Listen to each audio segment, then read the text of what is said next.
Bir çileyle büyüdüm, anam haklı, bir çileyle büyüdüm,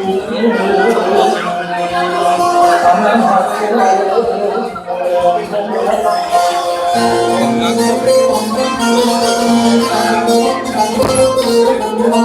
haklı.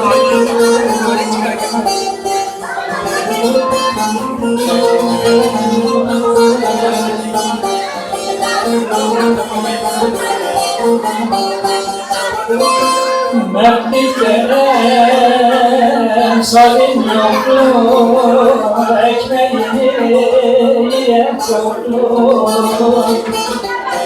Ama kalbim temiz, gözüm çoktu.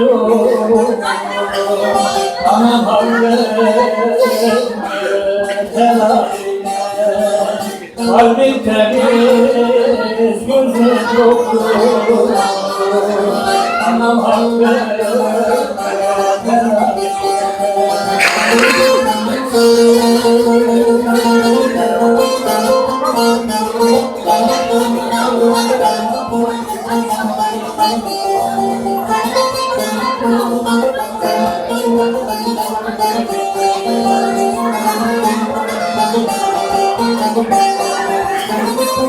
adamın hakkı ödenmez, ana gibi yar bulunmaz.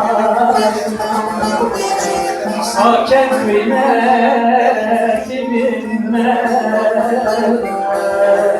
anam hakkı helal etmez. Saken kıymeti bilmez, anam hakkı